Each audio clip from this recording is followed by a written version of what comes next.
வணக்கம். இது நியூஸ் 8 தமிழ்நாடு செய்திகளை தொகுத்து வழங்குவதற்காக நான் பாலவேல் சக்கரவர்த்தி. செய்திகளை விரிவாக பார்ப்பதற்கு முன்னர் முதலில் தலைப்புச் செய்திகளை பார்க்கலாம்.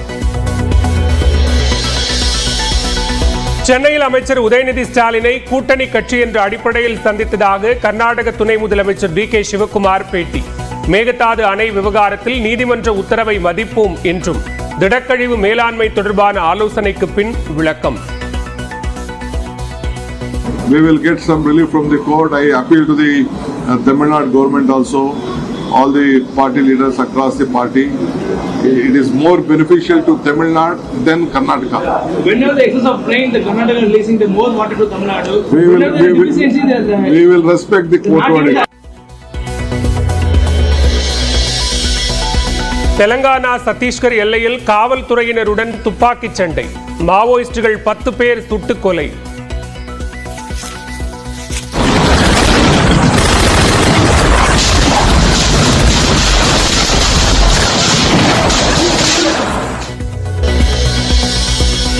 ஆன்லைனில் ஆர்டர் செய்து சைனீஸ் நூடுல்ஸ் சாப்பிட்ட சிறுமி உயிரிழந்த விவகாரம். தமிழ்நாடு முழுவதும் நூடுல்ஸ் கிடங்குகளில் ஆய்வு செய்ய உணவு பாதுகாப்புத்துறை உத்தரவு.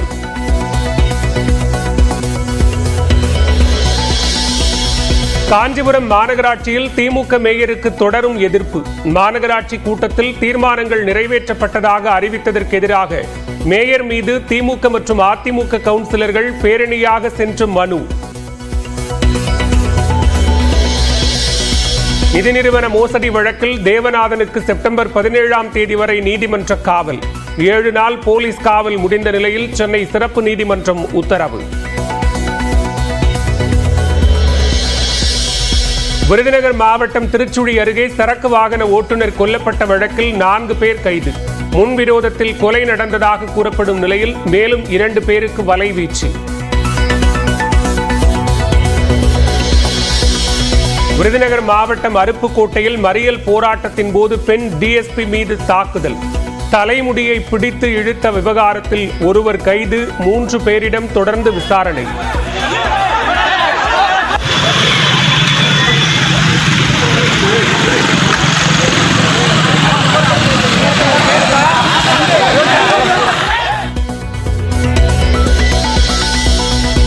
அருப்புக்கோட்டையில் பெண் டிஎஸ்பியை போராட்டக்காரர்கள் தாக்கியதற்கு அதிமுக பொதுச் செயலாளர் எடப்பாடி பழனிசாமி கண்டனம்.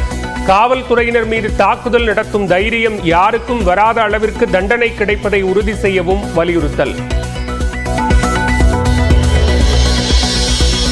நடிகைகளுக்கு பாலியல் தொல்லை தந்த புகாரில் முன்ஜாமீன் கோரிய மலையாள நடிகர் முகேஷின் முன்ஜாமீன் மனு மீது நாளை மறுநாள் தீர்ப்பு.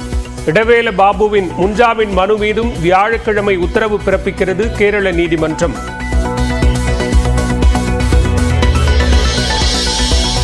கேரள நடிகர் சங்கத்திற்கு தலையும் முதுகெலும்பும் இல்லாத அமைப்பு என நடிகை பத்மபிரியா சாடல். நடிகையாக வெற்றி பெற பலரின் ஓட்டல் அறைக்கு செல்ல வேண்டும் என தன்னிடம் சிலர் கூறியதாகவும் பேட்டி.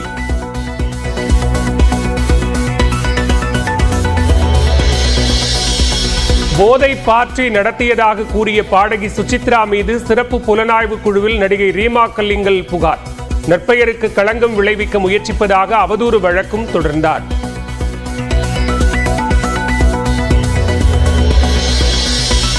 பாலியல் வழக்கில் குற்றம் சாட்டப்பட்ட மலையாள இயக்குனர் ரஞ்சித் முன்ஜாமீன் கோரி மனு. உடல்நிலை மற்றும் சினிமா துறையில் தனக்குள்ள நல்ல பெயரின் அடிப்படையில் முன்ஜாமீன் வழங்க கோரிக்கை.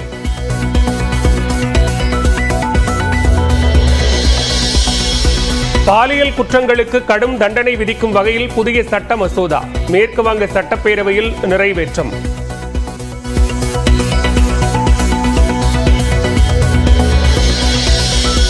புதுக்கோட்டை மாவட்டம் குளத்தூரில் திமுக சார்பில் ஆலோசனை கூட்டம். பிரியாணி வாங்க தொண்டர்கள் முண்டியடித்த நிலையில் மயக்கமடைந்த இருவர்.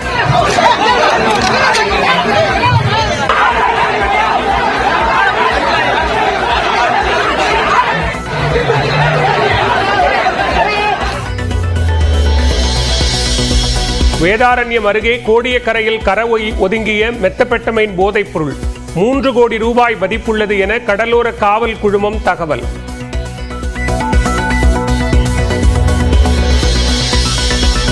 ஆந்திராவில் வெள்ள சேதத்தை தேசிய பேரிடராக அறிவிக்க வேண்டும். மத்திய அரசுக்கு முதலமைச்சர் சந்திரபாபு நாயுடு கோரிக்கை.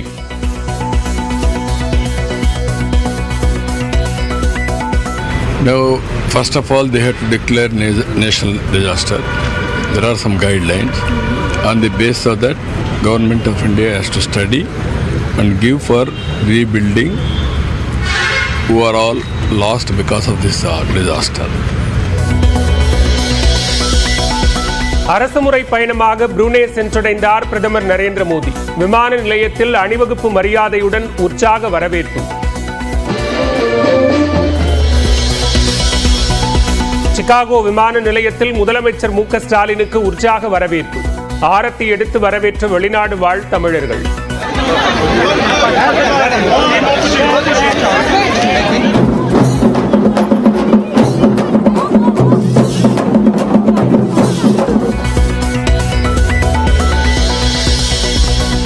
தோமாலை சேவையில் திருப்பதி ஏழுமலையானை குடும்பத்துடன் வழிபட்டார் எடப்பாடி பழனிசாமி.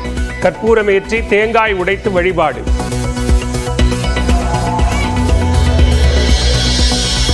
விஜயின் தமிழக வெற்றிக்கழக மாநாட்டில் ராகுல் காந்தி பங்கேற்க வாய்ப்பில்லை. எந்த தலைவர்களுக்கும் இதுவரை அழைப்பு விடுக்கப்படவில்லை என தகவல்.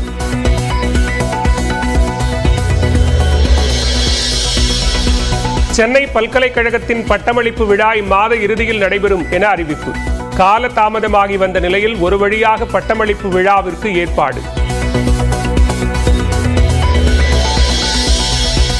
சென்னையில் அமைச்சர் உதயநிதியின் காரை வழிமறித்து மனு அளித்த திருவொற்றியூர் மக்கள்.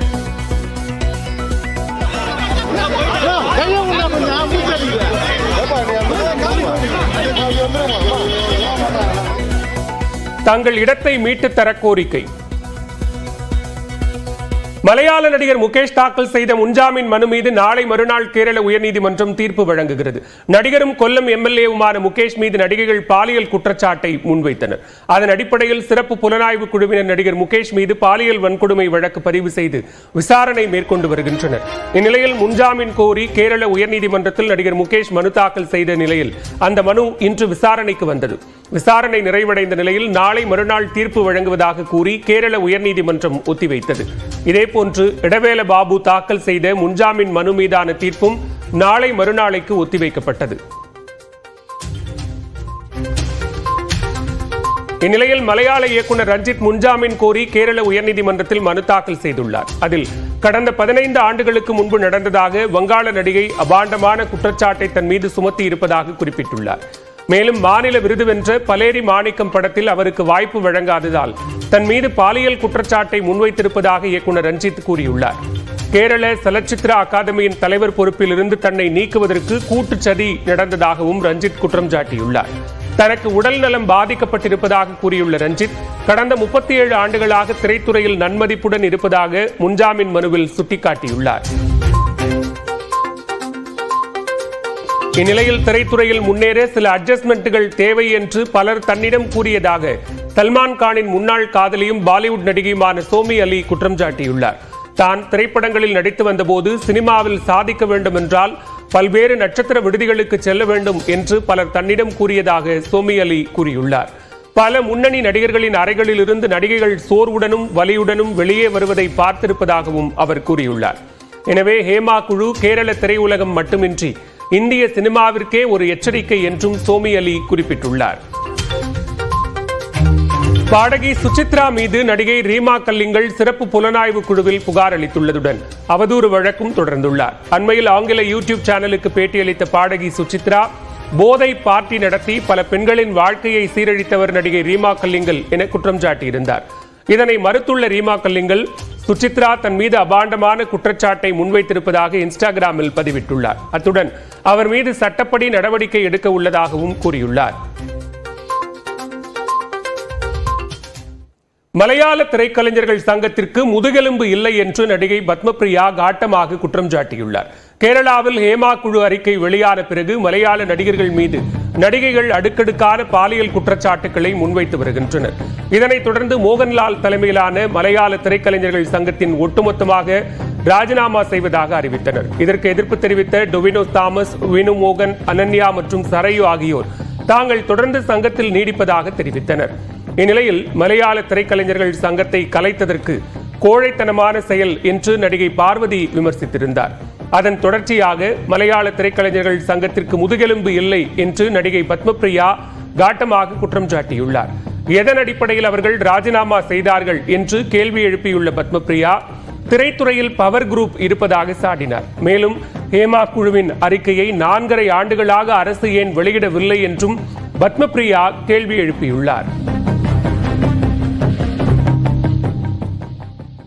திரைப்படத்தில் வாய்ப்பு வழங்குவதாக கூறி தனக்கு பாலியல் தொல்லை கொடுத்ததாக பெண் ஒருவர் அளித்த புகாரில் மலையாள நடிகர் பாபுராஜ் மீது வழக்கு பதிவு செய்யப்பட்டுள்ளது.